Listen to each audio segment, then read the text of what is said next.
राधा स्वामी। राधा स्वामी दयाल की दया, राधा स्वामी सहाय, राधा स्वामी।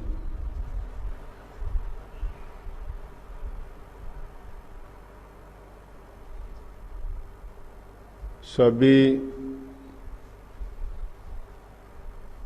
लाइव सत्संग देखने वाले भाइयों बहनों,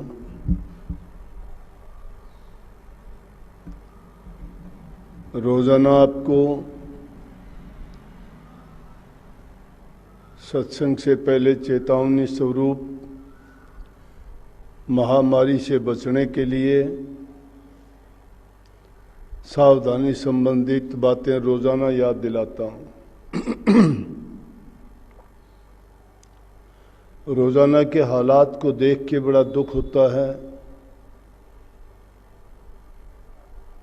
लेकिन मालिक की रजा के सामने सिर्फ प्रार्थना के, दुआ के कोई बस नहीं चलता। हमारे बस की बात है वो हमें ज़रूर कर लेनी चाहिए। जितनी हमारी समझ है उस समझ के अनुसार जो जो सावधानियां हमें बरतनी चाहिए, आवश्यक स्वरूप उनको हमने मानना भी चाहिए और उन पर चलना चाहिए। वो हमारी बहुत मदद करते हैं और सुरक्षित रहने में हमारी सुरक्षा है। विपत्ति कभी अकेली नहीं आती है। जब देखो एक तकलीफ होगी उसके साथ दूसरी भी आ जाती है।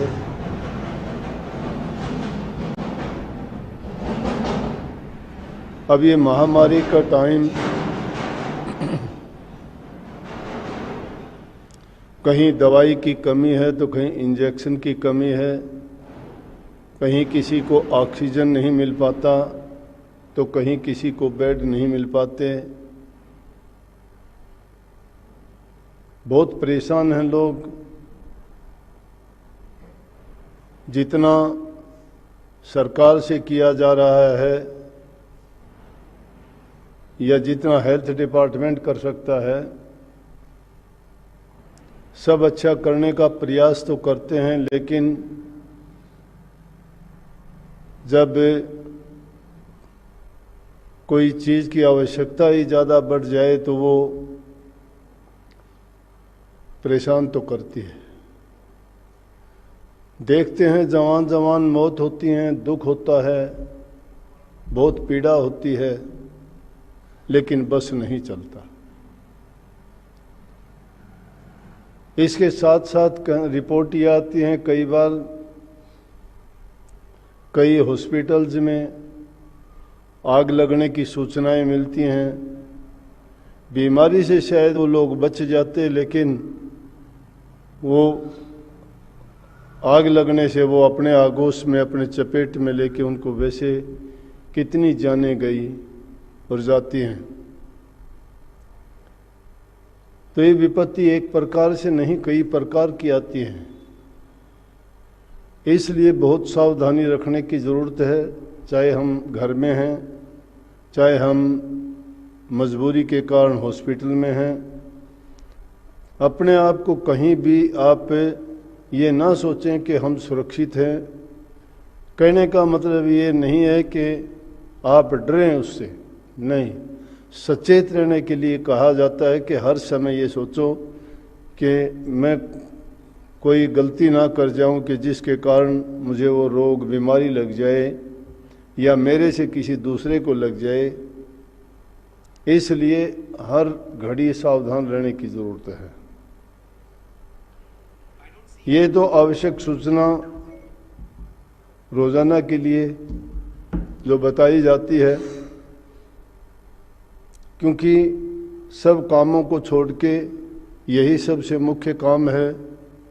कहीं लॉकडाउन लगे हुए हैं, कहीं स्कूल कॉलेजेस बंद हो चुके हैं, धार्मिक संस्थाएं, सत्संग, कीर्तन, भजन, बंदगी, मंदिर, मस्जिद सभी बंद हैं। इसलिए घरों में रह के ही आप खुदा की बंदगी करो। जिस तरीके से भी आप प्रभु की आराधना करते हो अपने घर में रह के, ज्ञानी ज्ञान से करो, योगी योग से करो, ध्यान करने वाले ध्यान योग से करो। नहीं तो नाम का सुमन तो हर इंसान करना जानता है। प्रभु के नाम का चिंतन करो, सुमन करो, अरदास करो, मालिक को बार बार याद करो, याचना करो, प्रार्थना करो, दुआ मांगो उनसे कि इस मानवता पर आए हुए इस बुरे वक्त को टालो, इस भयंकर बीमारी से बचाओ, ताकि हमारी पुकार प्रभु सुने और हमें इस रोग से निजात दिलाएं। बार बार यही प्रार्थना प्रभु से करते रहेंगे, मालिक हमारी जरूर सुनेंगे और हम इस रोग को भगाने में सफल होंगे। आज का दिन बड़ा महान दिन है। आज से 400 वर्ष पहले महान संत नौवें गुरु श्री तेग बहादुर जी का ये 400वां उत्सव है। इसको शहीदी दिवस के नाम से मुख्य करके मानते हैं। सिखों में 10 गुरु हुए। नानक साहब 15वीं शताब्दी के अंत में प्रकट हुए थे और उनसे लेके उनकी परंपरा में इनसे पहले 8 गुरु उसी परंपरा को, उसी धर्म को समाज कल्याण, प्रभु की भक्ति में लगाने वाले, अपने आदेश उपदेश देके जीवों को भ्रमों से निकाल के और प्रभु की ओर उन्होंने लगाया। लेकिन उन आज के दिन की महत्ता ऐसी है कि जब 8वें गुरु दिल्ली में ज्योति ज्योत समाने लगे थे तो ये तो बात नहीं होती। प्रभु पहले से ही हर चीज को तैयार करके रखता है कि कब किस वक्त में क्या होना है। ये तो हम मंद बुद्धि के लोग हैं, अपनी समझ से कुछ का कुछ सोचते हैं, कुछ का कुछ बना लेते हैं। उनमें कुछ हमारा स्वार्थ होता है, कुछ लालच होता है, कुछ हम बुद्धि और मन के गुलाम होते हैं। अपने हित से सिवाय कुछ सोचते भी नहीं हैं, चाहे वो कितनी भी सच्ची चीज हो, पवित्र चीज हो, धार्मिक हो या जैसी भी हो। बहाव में बह जाते हैं सब लोग, क्योंकि दुनिया जिस ओर बही जाती है उसको देख के दूसरे लोग भी बह जाते हैं। स्वामी जी महाराज की वाणी है सार वचन में कि देखो सब जग जात भया, सब जग जात भया जाने लग रहा है। लोभ में, मोह में, काम में, क्रोध में, अहंकार में। तो उन्होंने कहा कि देखो सब जग जात भया, देख देख गति में या जग की, बार बार यूं वर्ण कहा, चारों जुग 84 भोगी, अति दुख पाया नरक रहा। सब जग जात भया जाने लग रहा है कि चारों युग बीत गए, ये जीव नरकों को भोगते रहा, इस काल और माया के दुनिया में फंस के तरह तरह की यातनाएं कष्ट झेलता रहा, फिर भी भया जा रहा है। परंतु संत इस धरा पर जीवों के कल्याण के लिए, उद्धार के लिए ही प्रकट होते हैं। वो धर्म की रक्षा करते हैं, इंसानों के भ्रम मिटाते हैं, उनको सही रास्ता दिखाते हैं। उनमें से ही गुरु तेग बहादुर जी का अगर नाम लिया जाए तो इनकी कहानी ये थी कि छोटी उम्र में ही इनकी माताजी नानकी इनको बकाला लेके चली गई थी। बकाला एक पिंड था, पंजाबी में पिंड गांव को कहते हैं, और वहां रह के वो एकांत स्थान में अपना भजन बंदगी करते थे। 21-22 साल तक वहीं एकांत निवास किया और भजन करते रहे।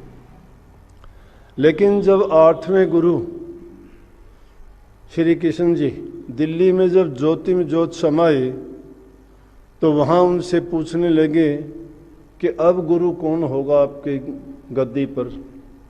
नानक साहब की गद्दी पर अब 9वें गुरु कौन होंगे? आप तो 8वीं गद्दी के धनी थे, उन्हीं के स्वरूप, नानक साहब के स्वरूप में आप आए हो, तो अब ये दर्जा किसको मिलेगा? तो उन्होंने कहा था कि बाबा बसे बकाले, बड़ गुरु संगत आप संभाल लें। उन्होंने कहा कि गुरु तो बकाला में मिलेगा और वही गुरु बन के संगत को अपने आप संभाल लेगा। उन्होंने संगत के लिए ही पूछा ना कि संगत को अब कौन रास्ता दिखाएगा। तो जब ये बात सुनी, कोई सोडी परिवार से, कोई किसी परिवार से जाके उन्होंने क्या किया, बकाला गांव में अलग अलग लोगों ने अपनी गद्दियां जमा ली। सब ने, जब कोई महान शक्ति सतगुरु इस दुनिया से अपने शारीरिक रूप से जब विदा होते हैं, तो कुछ सवार्थी लोग, सवार जिनकी नज़र गंदी होती है, जिनका विचार और ख्यालात कभी धार्मिक नहीं होते, वो अपना उल्लू सीधा करने के लिए अपने आप ही सब कुछ बनना चाहते हैं, क्योंकि उनकी दृष्टि किसी और चीज़ पर होती है, या तो मान बढ़ाई पर होती है, या वो इज्जत सम्मान चाहते हैं, या वो धन दौलत को चाहते हैं, या सोचते हैं कि चढ़ावा पूजा जो आती है वो हम लेंगे, खाएंगे, ऐश करेंगे। वो ये नहीं सोचते कि ये तो संतों की मौज होती है, ये चीज़ मायने नहीं रखती। ये माया, ये धन दौलत, ये तो संतों के पीछे भागती फिरती है, संत उसके पीछे नहीं भागते कभी भी। लेकिन लालच और स्वार्थ इंसान को बेबस कर देता है, दूसरे के बस में आ जाता है। कोई भी कहता, उसी तरह से वो लोग भी इस लालच में पड़ के उन्होंने 22 जगह अलग अलग गुरु बन के बैठे। क्यों? सब ने सोचा कि लोग बकाला में आएंगे और सब अपने आप को, तुम कहना मैं गुरु हूँ, मैं गुरु हूँ, तो जो भी ताकत दिखाएगा अपनी, ज़्यादा लोग दिखाएगा, या कोई और बनावटी बात पाखंड रच के अपने आप को ये सिद्ध कर देगा कि मैं गुरु हूँ।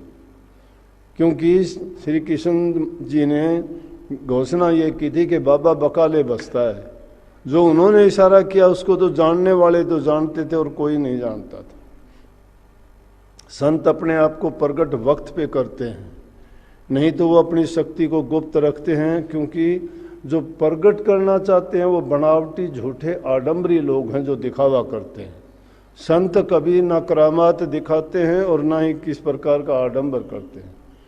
तो इस दिन के लिए मैं आपको बहुत बहुत बधाई दूंगा कि हमारे देश में ऐसी ऐसी महान विभूतियाँ हुई हैं, जिन्होंने धर्म के लिए, जिन्होंने जाति के लिए, जिन्होंने इंसान के कल्याण के लिए अपनी जान कुर्बान करने में बिल्कुल भी ये सोचा तक नहीं और हर कुर्बानी देने के लिए तैयार हो गए।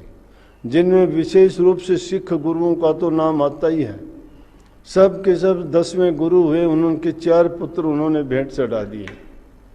सब के सब उन्होंने कुर्बानी दी जाति और धर्म की रक्षा के लिए, अपने वतन के लिए, इंसानियत के लिए, अपने धर्म की रक्षा हेतु उन्होंने ऐसा किया। तो बात ये थी कि जब 9वें गुरु के बारे में तलाश चल रही थी, उसी टाइम पे एक घटना घटती है। एक मक्खन शाह नाम का व्यापारी था, जो व्यापार करता था, दूसरे देशों से माल लेके आता था और बेचता था। उसका जहाज जब समुद्र के बीच में झेलम नदी के आसपास या कहीं था, तो उसमें क्या हुआ कि बीच में मिट्टी उठी हुई, उभरी हुई आगे, और उसका जहाज आके उसमें अटक गया। पूरा माल का भरा हुआ था, बहुत उसमें माल था। उसको बड़ा दुख लगा, बड़ी परेशानी हुई कि अब मैं क्या करूं। जब इंसान को कोई सहारा नज़र नहीं आता है, तो वो अपने गुरु को, पीर को, परमात्मा को, जिसको मानता है, पूजता है, या जिस पर उसकी श्रद्धा विश्वास होता है, उसको सबको याद करता है। वो गुरु घर से जुड़ा हुआ था।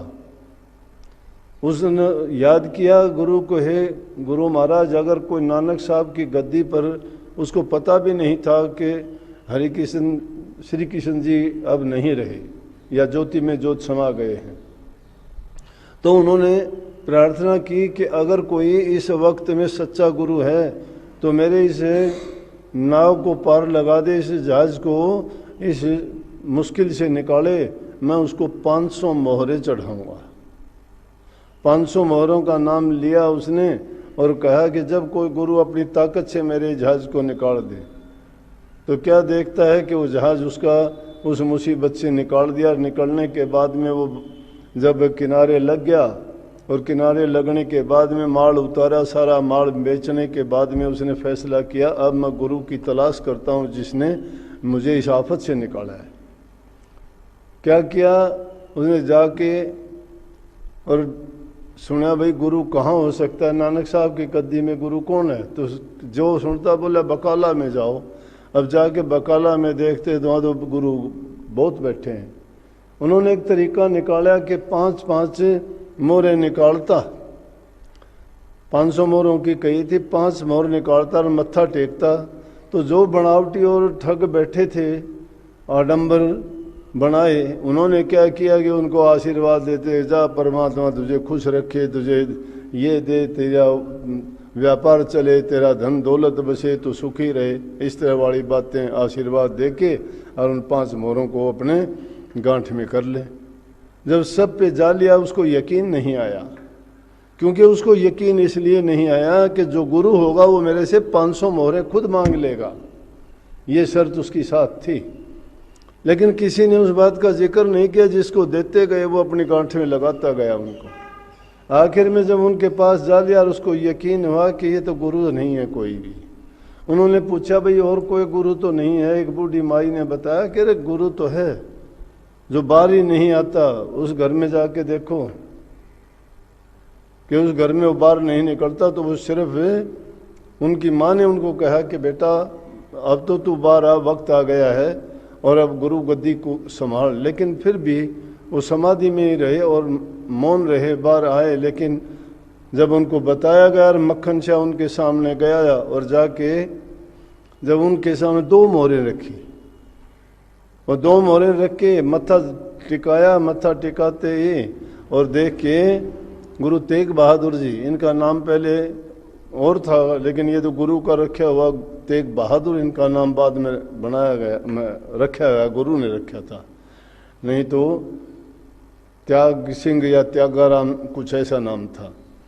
तो जब वो 2 मोहरें रखी और 2 मोहरों को देख के हंसने लगी और हंस के गुरु तेग बहादुर कहने लगे, अरे मक्खन शाह तूने तो 500 बोली थी, 500 मोहरें बोल के 2 मोहरों में काम चलाता है। तू मेरी पीठ तो देख, जहाज जैसे किनारे थोड़ा लगता है। तो कहते हैं उन्होंने जब पीठ दिखाई तो पीठ पर दाग पड़े हुए थे। ये होती है गुरुओं की पहचान, जिनको याद करने मात्र से उनके दुखों को हर लेते हैं, चाहे वो कहीं भी क्यों ना हो, उनको चाहे कितना कष्ट दुख क्यों ना हो, लेकिन शिष्य भी पूरा हो, गुरु भी पूरा हो। अब जैसे हालात नहीं, स्वामी जी महाराज ने लिखी है कि गुरु शिष्य व्यवहार जगत में झूठा वर्त रहा, का से कहूँ खोज नहीं काहू धोखेधार भया, गुरु तो मान प्रतिष्ठा चाहत शिष्य स्वार्थ संग आन बंध्या, सच्चा मार्ग सूरज शब्द का सो अब गुप्त भया। कैसे मान लें, गुरु और शिष्य का नाता भी अब तो झूठा हो गया। गुरु तो मान प्रतिष्ठा चाहत से शिष्य को स्वार्थ लग गया हुआ, दोनों को गुरु शिष्य का नाता ये हो गया। अगर उनका रूहानी नाता होता तो रूहानियत में कोई देखता ही नहीं, उनमें स्वार्थ बीच में काम नहीं आता, लोभ उसमें बीच में नहीं आता, कोई उनके बीच के अंदर पर्दा नहीं रह जाता किसी प्रकार का। आज तो एक रीति रिवाज बन गया गुरु का और शिष्य का। शिष्य अगर सच्चे मन से गुरु को याद करे, भक्ति है क्या? सच्चे मन से अपने अंदर को अगर तुमने गुरु में जोड़ दिया है तो गुरु में और तुम में कोई भरम नहीं रहेगा, भेद नहीं रहेगा। जब ये बात मक्खन शाह को कही, मक्खन शाह ने जब गुरु तेग बहादुर की पीठ देखी तो उन्होंने देख के और छत के ऊपर एक कपड़ा लेके जोर जोर से हिलाने लगे।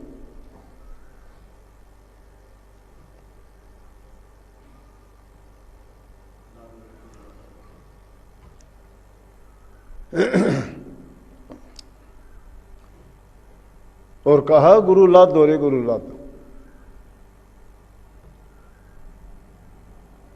उन्होंने कहा कि गुरु मिल गया।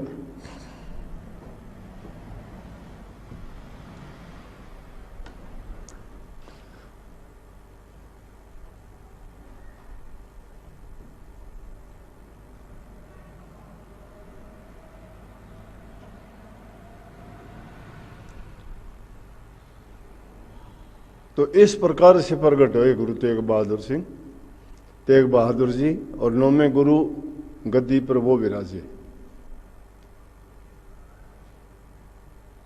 इतना ही नहीं, गुरु के पद पर आने के बाद भी उन्होंने सब नेक काम किए। जितने अच्छे काम होते थे, जितने मानवता के कल्याण के, जितने भलाई के काम, गद्दी पे विराजते हुए दुखी जीवों को प्रभु की भक्ति में लगाया, बुरे कामों से छुटवाया, पाप कर्मों से बचाया, उनको अच्छी शिक्षा और उपदेश देके मनुष्य मात्र के कल्याण के लिए, परोपकार के लिए, परहित के लिए सब जीवों को रास्ता दिखाया।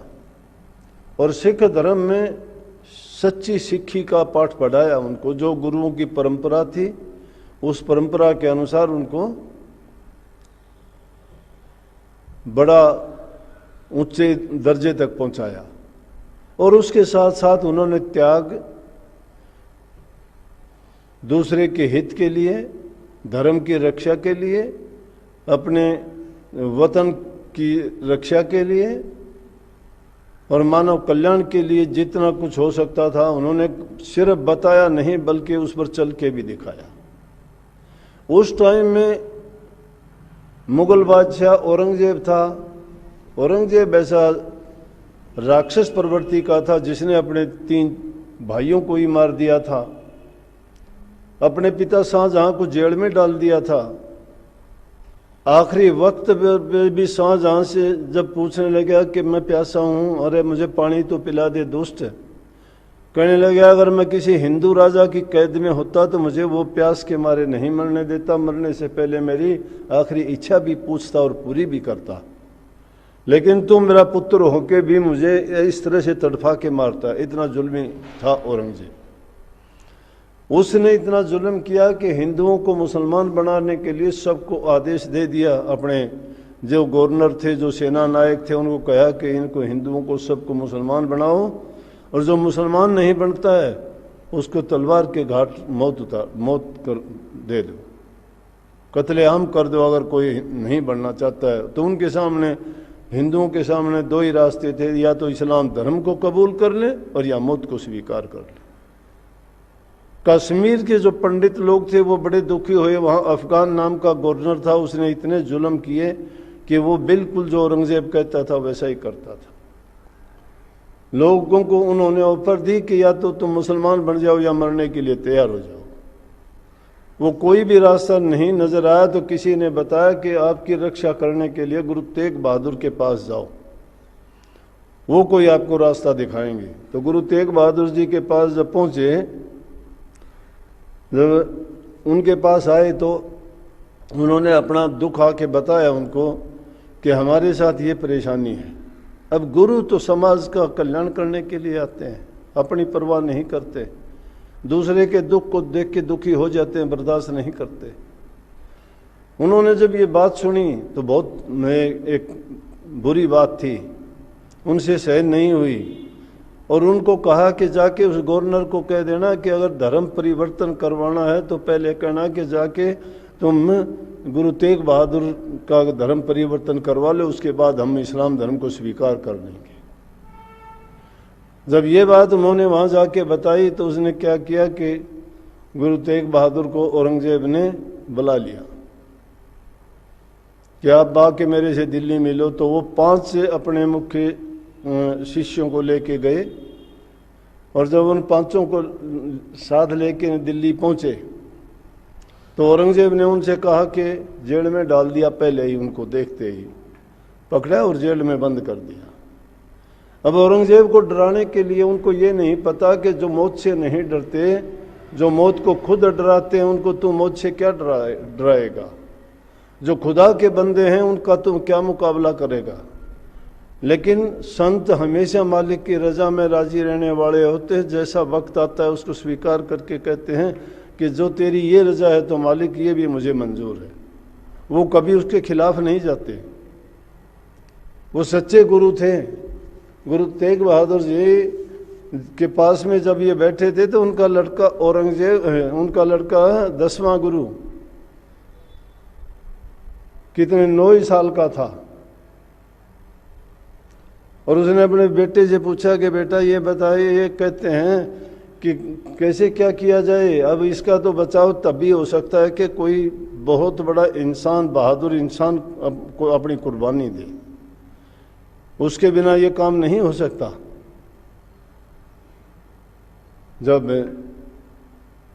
उनके बेटे ने ये बात सुनी, दशमेश गुरु ने, जो बाद में 10वें गुरु बने, वो कहने लगे पिताजी आपके सिवाय इस वक्त में इतना बहादुर कौन हो सकता है, आपसे बड़ा कौन हो सकता है जो इतनी बड़ी कुर्बानी के लिए तैयार हो जाए। और गुरु गोविंद सिंह के ये वचन सुनते ही गुरु तेग बहादुर ने अपने पुत्र की ओर देखा, तो कुछ तो कहते हैं कि वहीं पे उनको 5 पैसे और नारियल दे के गुरु की गद्दी संभला के और 5 साथियों को लेके दिल्ली के लिए चल दिए। कुछ एक दूसरी बात में कुछ ऐसे सुनने में आया है कि जब उनको औरंगजेब ने जेल में डाल दिया तो वहाँ पर उसको डराने के लिए उनके एक शिष्य को पकड़ के आरे से चिरवा दिया। उसे कहा कि हिंदू स्वीकार करेगा, हिंदू धर्म स्वीकार कर, मुसलमान धर्म स्वीकार करेगा? बोला नहीं। बोला तो आरे से चिरवाएंगे तुझे। आरे से चिरवा दिया। चारों उनके शिष्य और गुरु तेग बहादुर देखते रहे और उन्होंने कह दिया कि अरे तू हमें क्या डराता है, क्या दिखाता है, हम अपने देश के लिए, जाति के लिए, धर्म के लिए बड़ी से बड़ी कुर्बानी देने के लिए तैयार हैं, लेकिन इस्लाम धर्म स्वीकार करने के लिए तैयार नहीं, अधर्म को हम नहीं मानते।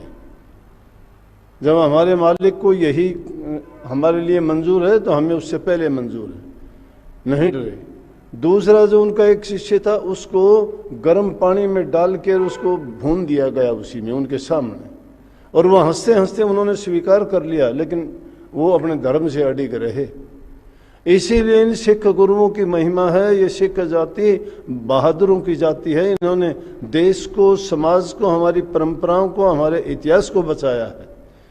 इनका मुकाबला नहीं कर सकता कोई भी बहादुरी में।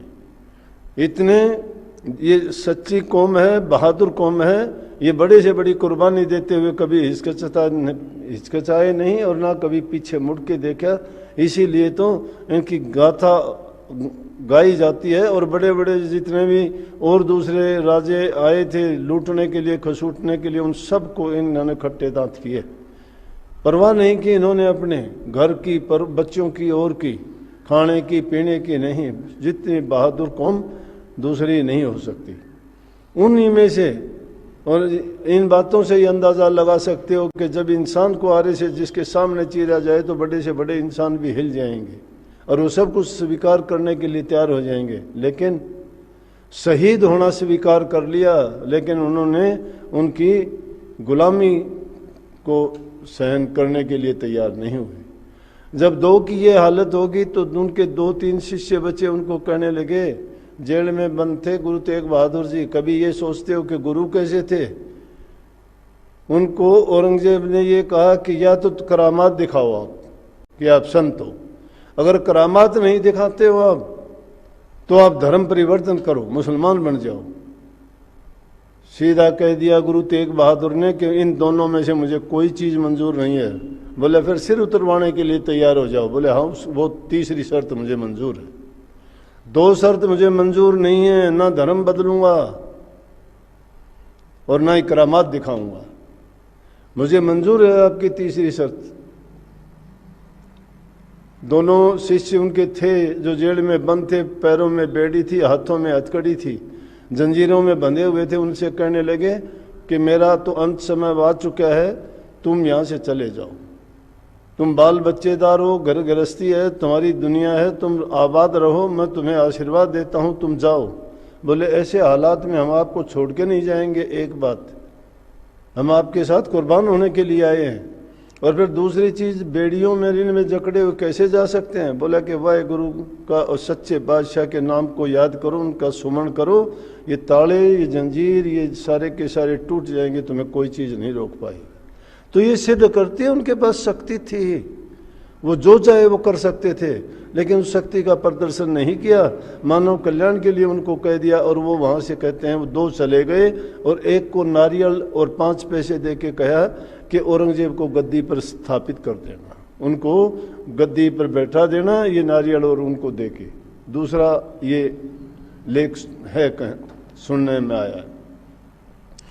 लेकिन जब उनको के लिए ये तीनों चीज उनके सामने रखी गई और गुरु तेग बहादुर ने दोनों चीज़ों को तो मानने से इनकार कर दिया, तीसरी को स्वीकार कर लिया। तो शीशगंज गुरुद्वारा दिल्ली में चांदनी चौक में अब भी वो जो गुरुद्वारा उनके नाम से बना, शीशगंज नाम इसीलिए रखा कि उनका शीश, एक आदमी को कहा कि एक ही बार में इसका शीश काट दिया जाए गुरु तेग बहादुर का, और जो ही उन्होंने उस तेग चलाई उनका शीश धड़ से अलग हो गया। और उसी समय इतनी तेज आंधी तूफान आया कि कुछ भी दिखाई नहीं दिया। एक सेवक ने गुरु तेग बहादुर के सिर को लिया और वो जाके अमृतसर में उनको लेके चले गया।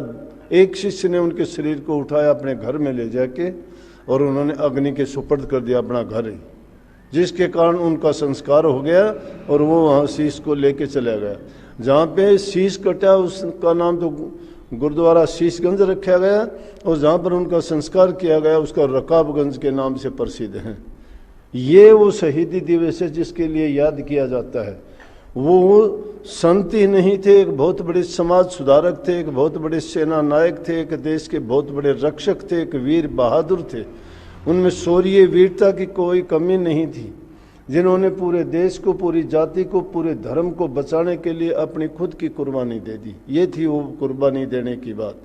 इसीलिए उन महान पुरुषों के गीत गाए जाते हैं, उनको याद किया जाता है। आज हम उन्हीं की संतान होके हम छोटी छोटी बातों में बहक जाते हैं, लालच में, लोभ में, और कितने भीरू डरपोक हो गए हैं। धर्म तो क्या हमारे से, चाहे अपने माँ बाप बदलवा लो, अपने धर्म बदलवा लो, हमारी जाति बदलवा लो, सब कुछ देने के लिए तैयार हो जाते हैं, लेकिन एक कुर्बानी के लिए तैयार नहीं होते।